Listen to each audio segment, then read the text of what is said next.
है ये इन सभी के पप्पा जी हैं और पप्पा जी से ही इन सभी लोगों का जन्म हुआ है। यानी कि इन लोगों को देखा जाए तो ये सभी एक ही खेती के जो है ना, एक ही खेती के प्रोडक्ट, इनको ज्यादा दिमाग लगाने की जरूरत नहीं है। छोटी मोटी बात मैं बताऊं कि इंग्लिश बोलने के लिए आपको पार्ट्स ऑफ स्पीच की नॉलेज होनी चाहिए। देन आफ्टर आपके पास में नाउन, प्रोनाउन, एडजेक्टिव, आर्टिकल और एडवर्ब की नॉलेज होनी चाहिए, क्योंकि ये जो है बेसिक फॉर्म होते हैं अंग्रेजी बोलने के लिए। इसमें पैसिव वॉइस भी आ जाता है, इसमें एक्टिव वॉइस भी आ जाता है, टेंसेस भी आ जाते हैं, वर्ब का चैप्टर भी आ जाता है, जबकि हमने उनको अभी छोड़ दिया है। बट सबसे बड़ी बात ये आती है कि ये पार्ट्स ऑफ स्पीच हमको सबसे पहला चैप्टर दिया जाता है किसी भी ग्रामर के बुक में, ठीक है। और बोला जाता है कि जब तक आपको ये समझ में नहीं आता है फिर आपको जो है कोई भी लेसन समझ में नहीं आएगा। इंग्लिश बोलने के लिए या इंग्लिश लिखने के लिए सबसे पहला जो चैप्टर होता है वही होता है पार्ट्स ऑफ स्पीच, और यहीं से सब कुछ निकल के आता है। लेकिन सबसे बड़ी बात हम लोगों से ये छुपाई जाती है कि भाई पार्ट्स ऑफ स्पीच कहाँ से निकल के आता है। तो पार्ट्स ऑफ स्पीच जो है वो निकल के आता है वर्ड से। अब देखिए यहाँ पे होता क्या, सबसे पहले तो हम लोग को ये बताया जाता है कि भाई पार्ट्स ऑफ स्पीच होता क्या है। तो हमको बोला जाता है कि भाई पार्ट्स ऑफ स्पीच का मतलब noun, pronoun, adjective, verb, article, ये सब क्या है, ये सब पार्ट्स ऑफ स्पीच के एक ग्रुप होते हैं, ठीक है। लेकिन सबसे पहली बात ये है कि भाई what is the part of speech, part of speech है क्या, ये कहाँ से आया है। तो सबसे बड़ी बात ये है कि पार्ट्स ऑफ स्पीच ये निकल के कहाँ से आया, ये निकल के आया है आपके वर्ड से। कहाँ से निकल के आया है, वर्ड से। इंग्लिश की दुनिया में आप अगर देखेंगे तो सबसे पहले कोई भी भाषा अगर आपको सीखनी है, चाहे वो हिंदी हो, भोजपुरी हो, इंग्लिश हो, फ्रेंच, कोई भी भाषा की शुरुआत कहाँ से होती है, कैसे कोई भी इंसान जो पढ़ा लिखा नहीं रहता है वो भी अपनी भाषा को आसानी से सीख जाता है और बहुत ही अच्छे तरीके से बोलता है। लेकिन अगर आप चाहते हैं सिर्फ इंग्लिश बोलना नहीं, आप लिखना भी चाहते हैं, तो आपको प्रॉपर नॉलेज होनी चाहिए। अंग्रेजी बोलना एक अलग बात है और अंग्रेजी बोलना, लिखना और समझना ये एक अलग बात होती है। लेकिन हमारा मकसद क्या है कि हम अंग्रेजी बोलेंगे भी, लिखेंगे भी और समझेंगे भी, और लोगों से अच्छे से हम कम्युनिकेट कर पाएंगे, ठीक है। हमारा मकसद ये है। अब सबसे बड़ी बात यहाँ पे ये आती है कि अगर हमने ये देखा कि पार्ट्स ऑफ स्पीच जो वो कहाँ से निकल के आता है, वो निकल के आता है वर्ड से। तो सबसे पहले हमको ये समझना है कि किसी भी भाषा को सीखने के लिए, ठीक है, हमको सबसे पहला जो हमारा कमांड होना चाहिए वो होना चाहिए वर्ड पे। अब वर्ड पे हमारा कमांड क्या होगा, ये साइकोलॉजी ऑफ वर्ड्स, ये है क्या, ठीक है। और कैसे जो है इसी से लोग जो है किसी भी भाषा को आसानी से सीख लेते हैं, और वो अंग्रेजी बोलना या हिंदी बोलना, भोजपुरी बोलना, आपकी कोई भी भाषा अगर आप आज के टाइम में अपने यहाँ पे आप जिस भी क्षेत्र से अगर इस वीडियो को देख रहे हैं, आपकी कोई ना कोई आपकी क्षेत्रीय भाषा होगी, ठीक है। आपके एरिया वाइज एक ना एक भाषा होती है लोगों की, और वो भाषा सीखने के लिए उन्होंने किसी भी ग्रामर के चैप्टर को रीड नहीं किया, ये बात सच्चाई है। अब वही साइकोलॉजी हम लोग इंग्लिश में भी लगाएंगे और देखिए कितनी आसानी से आप लोग अंग्रेजी बोल पाएंगे। सबसे पहले यहाँ पे आती है वर्ड का, बात कहाँ पे आती है, वर्ड पे। अब ये वर्ड होता क्या है, हम लोग को शुरू से ये सिखाया गया था कि भाई अक्षरों के समूह को वर्ड कहा जाता है, अक्षरों के समूह को वर्ड कहा जाता है। अब मैं थोड़ा सा इसको होल्ड करके यहाँ पे अगर आऊंगा, इसको भी बताऊंगा, थोड़ा सा होल्ड करके यहाँ पे आता हूँ। और पार्ट्स ऑफ स्पीच क्या है, पार्ट्स ऑफ स्पीच क्या है भाई, तो पार्ट्स ऑफ स्पीच, स्पीच का मतलब क्या होता है कि आप जो कुछ भी बोलते हैं उसको बोला जाता है इंग्लिश में स्पीच। आप जो भी बोलते हैं वो क्या होता है, वो एक स्पीच होता है। और स्पीच के अलग अलग भाग, यानी कि बोली गई बात, उसके अलग अलग भाग को हम बोलते हैं पार्ट्स ऑफ स्पीच। यानी कि जो भी हमने बोला, राम घर जाता है, राम आम खाता है, सीता पत्र लिखती है, अब ये एक बात हो गई। अब इस बात को आपने अलग अलग भाग दिया, जैसे राम घर जाता है, सीता पत्र लिखती है। अब ये क्या है, आपने एक ही बात को अलग अलग बात यानी कि पार्ट्स में डिवाइड किया। तो एक बात को अलग अलग टुकड़ों में बांट देना, उसको हम लोग क्या बोलते हैं, पार्ट्स ऑफ स्पीच। यहीं से निकल के आ जाता है noun, pronoun, adjective, article, adverb, बहुत सारे चैप्टर्स यहाँ से निकल के आते हैं। बट शुरुआत कहाँ से होती है, तो शुरुआत यहाँ से होती है। तो सबसे पहला काम क्या है कि इसको समझना बहुत ही जरूरी काम है। चलिए सबसे पहले हम लोग क्या करते हैं कि इसको थोड़ा सा हम लोग समझने की कोशिश करते हैं।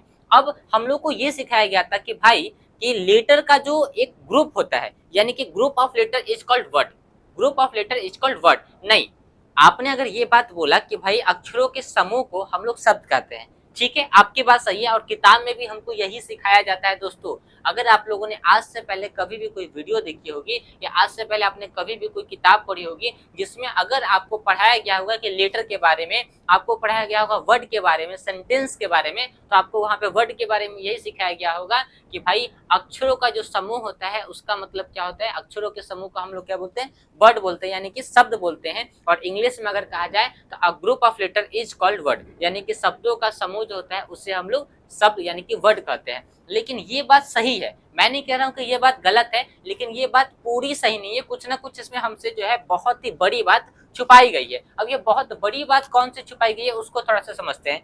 जस्ट एग्जाम्पल, आपने यहाँ पे लिखा दोस्तों, आपने यहाँ पे लिख दिया CAT कैट, ठीक। अब इस कैट में आपने देखा 1 2 3, यहाँ पे 3 लेटर का एक ग्रुप है, जिसका मतलब क्या हुआ 1 2 3, यहाँ पे यानी कि कहने का सेंस ये है कि 3 लेटर को जब एक जगह मिलाया गया तो ये 3 लेटर का एक ग्रुप हो गया और यहाँ से एक वर्ड की उत्पत्ति हो गई, यानी कि यहाँ से एक वर्ड बन गया जिसका नाम है कैट और इसकी मीनिंग आ गई। अब हम क्या करेंगे, यहीं पे ये बात तो आपको किताबी भाषा से सही हो गई, लेकिन अब हम इसको गलत करेंगे।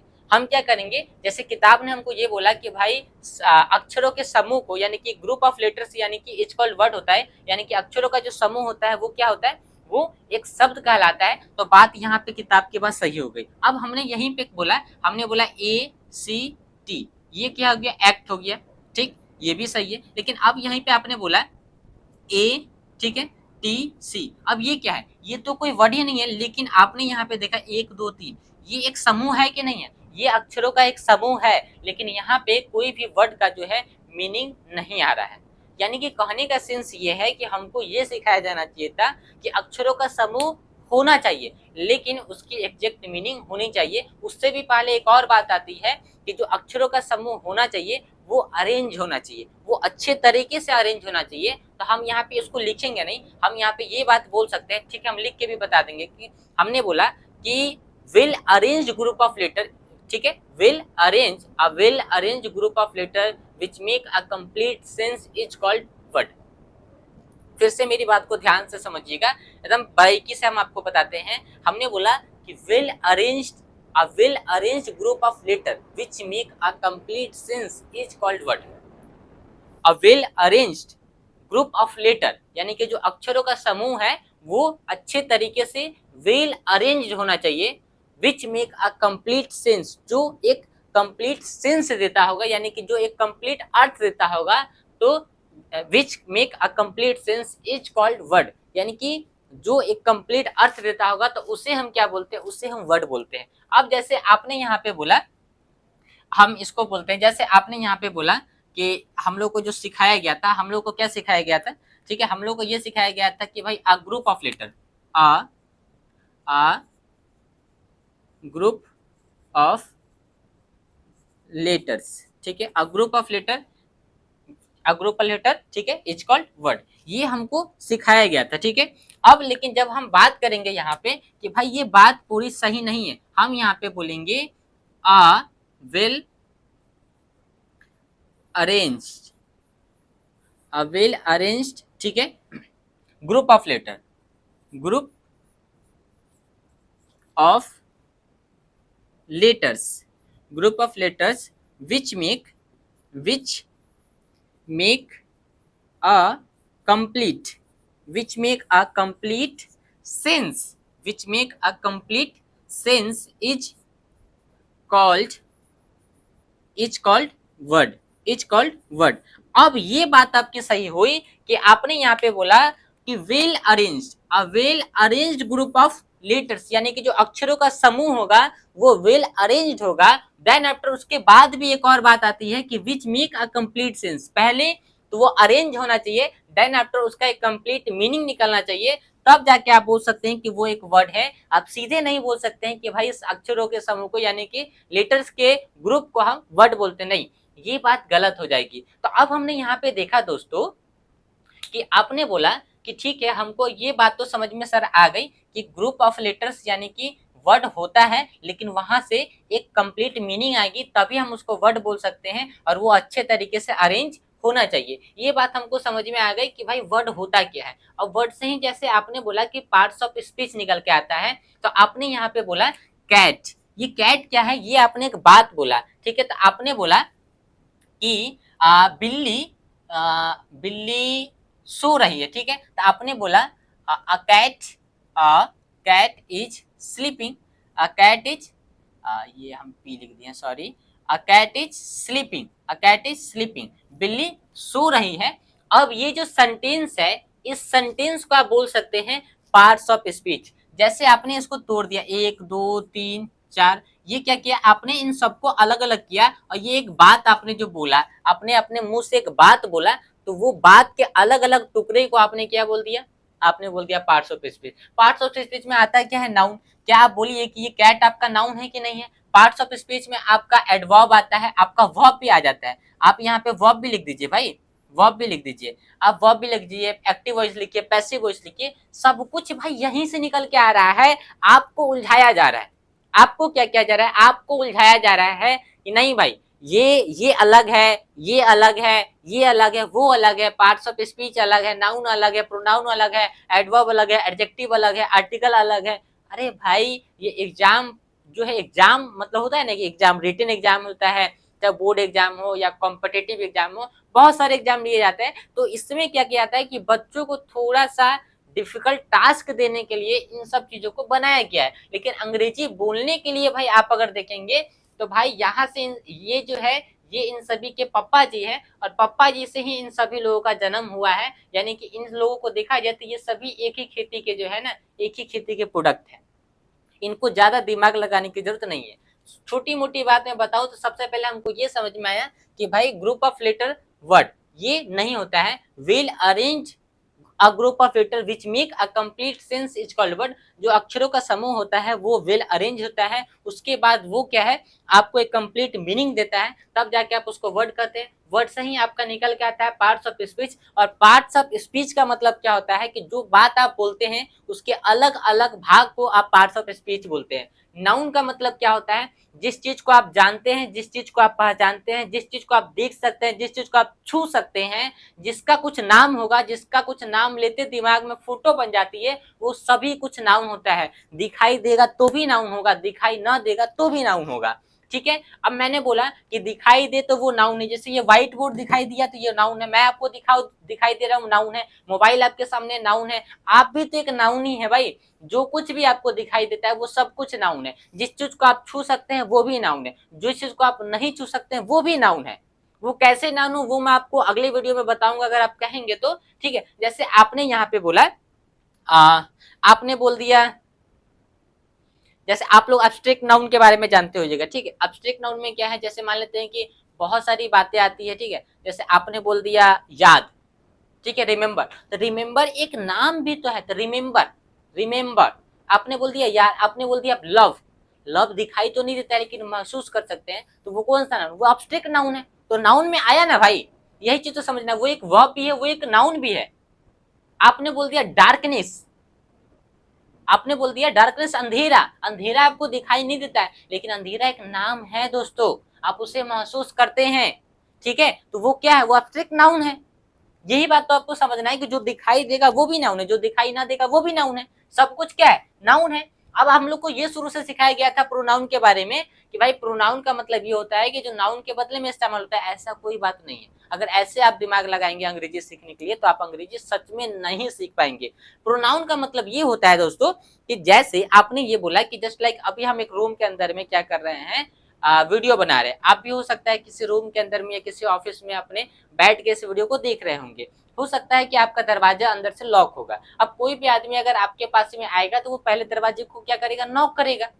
अब दरवाजे पे कोई अनजान आदमी आया जिसको आपने आज से पहले उसको कभी ना देखा ना उसकी आवाज को सुना, तो वो आके दरवाजे पे नॉक करेगा, बोलेगा, नॉक करेगा, तो आपको ये तो पता है कि दरवाजे पे कोई ना कोई है, लेकिन कौन है कि आपको पता नहीं है। इसका मतलब ये हुआ कि कोई व्यक्ति जो होता है वो होता है लेकिन वो आपको दिखाई नहीं देता है, तो उसको हम क्या बोलते हैं, उसको हम बोलते हैं प्रोनाउन।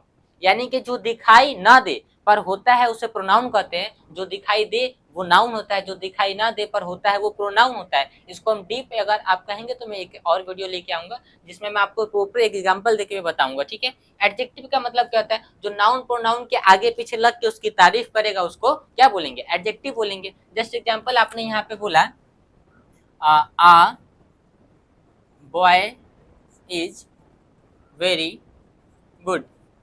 अब बॉय इज वेरी गुड, अब यहाँ पे ये वेरी क्या है, ये आपका आपका आर्टिकल, आप इसको सॉरी एडजेक्टिव बोलिए या आप इसको एडवर्ब बोलिए, जो भी आपको बोलना है आप उसको बोल सकते हैं। अब देखिए एडवर्ब का काम क्या होता है, नाउन प्रोनाउन और एडजेक्टिव इन सभी की विशेषता बताने के लिए किसका यूज किया जाता है, यानी कि ये इन दोनों की सहायता कौन करते हैं, इन दोनों की तारीफ कौन करेगा, एडजेक्टिव करेगा, और इन तीनों की तारीफ कौन करेगा, एडवर्ब करेगा।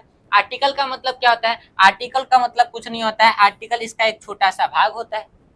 यानी कि आर्टिकल का जन्म कहाँ से हुआ, एडजेक्टिव से हुआ, यानी कि एडजेक्टिव का एक छोटा सा जो भाग होता है उसको हम आर्टिकल कहते हैं। ये भी मैं आपको बताऊंगा, अगर आप कहेंगे तो आप लोग जो है प्रॉपर बताइए कि सर ये वाला इस वीडियो में हमने ये चीज सीखा और हमको यहाँ पे ये कंफ्यूजन है, और अगर आप इसको क्लियर कर देते हैं किसी नेक्स्ट वीडियो में तो अच्छी बात रहेगी, तो आप बताइए, ठीक है। और इसी तरीके से ये वर्ब हुआ, तो आई होप कि हमको सबसे पहला बात ये तो समझ में दोस्तों आप लोग को आ गया होगा कि अंग्रेजी सीखने के लिए सबसे पहला कमांड आपका वर्ड के ऊपर में होना चाहिए। सबसे पहले अब आपका होमवर्क क्या रहेगा, आपका होमवर्क ये रहेगा कि भाई सबसे पहले आप वर्ड को समझिए, और जितना ज़्यादा आपका कमांड वर्ड के ऊपर रहेगा, जितनी अच्छी वोकेबलरी आपके पास में होगी, जितना ज़्यादा वोकेबलरी आपके पास में होगी, उतनी अच्छी आप अंग्रेजी बोल पाएंगे। अंग्रेजी बोलने के लिए मुश्किल से 8 से 9 चैप्टर होते हैं ग्रामर के, जिसके ऊपर आपका कमांड होना चाहिए, ठीक। उसी में आपका टेंसेस भी आता है, उसी में आपका वर्ब आता है, एक्टिव हो जाता है, पैसिव हो जाता है, आर्टिकल हो जाता है, नाउन प्रोनाउन, ये सब उसी 8 चैप्टर के अंदर में आ जाते हैं। 8 चैप्टर ग्रामर के होते हैं, बाकी बात जो होता है वो सब कुछ होता है वोकेबलरी। जिसके पास जितनी अच्छी वोकेबलरी है, जितनी ज़्यादा वोकेबलरी है, वो बंदा अंग्रेजी बोलेगा तो बोलेगा। सबसे खुशी की बात क्या है कि हम लोगों ने इस संडे को हमारा 3 दिन का यानी कि 3 डेज का जो है लाइव वर्कशॉप चलेगा इंग्लिश स्पीकिंग मास्टरी का। वो 21 रुपए का जो है सिर्फ आपको जो है देखिए फ्री ऑफ कॉस्ट में जो है। बहुत सारे ऐसे भी लोग हो जाते हैं जो परेशान करना शुरू कर देते हैं। हम लोगों ने फ्री का भी जो क्लास चलाया, जिसमें क्या है कि लगभग लोगों ने ज्वाइन किया, अब उसको हम लोग कंटिन्यू कर रहे हैं जो लोग ऑलरेडी ज्वाइन कर चुके हैं। लेकिन अब हम लोगों ने यहाँ पे देखा कि नहीं, फ्री ऑफ कॉस्ट में लोग कुछ जो है गलत करना भी शुरू कर देते हैं, जिस कारण से हम लोगों ने फ्री को रखा। हमने बोला नहीं, जो आदमी 21 रुपया लगा सकता है वही आदमी हमारे इस लाइव वर्कशॉप में आएगा, क्योंकि जो सीरियस है वो भाई पैसे लगाता है, वो अपने सीखने के लिए, अपने लर्निंग के ऊपर खर्च करता है। तो आप लोग से भी हमारी हम्बली रिक्वेस्ट है कि भाई अगर आप लोग अंग्रेजी सीखने के लिए तैयार हैं, आपको लगता है कि भाई हमारा अंग्रेजी जो है वीक है और हमको अंग्रेजी सीख के आगे बढ़ना चाहिए, क्योंकि होता क्या है कि जो लोग अंग्रेजी सीख जाते हैं वो लाइफ में बहुत आगे चल जाते हैं, ठीक है, वो लाइफ में बहुत आगे निकल जाते हैं। तो अगर आप भी चाहते हैं अपने लाइफ में तरक्की करना, तो इस 3 दिन के लाइव मास्टर क्लास में आप लोग जरूर ज्वाइन हुए। संडे से क्लास जो वो शुरू हो जाएगी, सिर्फ 21 रुपये दे के। दिए गए नंबर पे आप लोग कॉल करें, व्हाट्सअप करें और इस व्हाट्सएप पे जरूर से जरूर ज्वाइन करें।